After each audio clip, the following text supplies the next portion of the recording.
দক্ষিণ আফ্রিকার ডারবানে 2019 সালে কুশল পেরেরা সেঞ্চুরিতে ঐতিহাসিক এক টেস্ট ম্যাচ জিতে রেকর্ড গড়েছিল শ্রীলঙ্কা। তবে আজ সেই ডারবানেই লজ্জার রেকর্ড গড়ল শ্রীলঙ্কা। পটিয়াদের বিপক্ষে সিরিজের প্রথম টেস্টের প্রথম ইনিংসে মাত্র 42 রানে অল আউট হয়ে 125 বছর পর আগের সেই স্মৃতি ফিরিয়ে আনল শ্রীলঙ্কা। ডারবানে টেস্টের দ্বিতীয় দিনের শুরুতে লঙ্কান বোলারদের তোপে দক্ষিণ আফ্রিকা প্রথম ইনিংসে 191 রানে গুটিয়ে যায়। তখন আলোচনা চলছিল শ্রীলঙ্কা কত রানের লিড দিতে পারবে।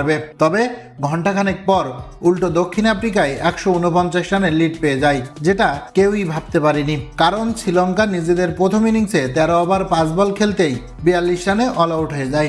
লজ্জার একাধিক রেকর্ড যে এতেই হয়ে গেছে সেটা বুঝতে আর বাকি নেই। 1899 সালের পর দক্ষিণ আফ্রিকার মাটিতে কোনো দলের সর্বনিম্ন রানে অল আউট হওয়ার রেকর্ড এটি। 42 রানে অল আউট হয়ে শ্রীলঙ্কার কি রেকর্ড হলো? প্রথমত, এটি শ্রীলঙ্কার টেস্ট ইতিহাসে সর্বনিম্ন ইনিংস। এর আগে সর্বনিম্ন ইনিংসটি ছিল 71 রানের, যা পাকিস্তানের বিপক্ষে 1994 সালে করেছিল লঙ্কানরা।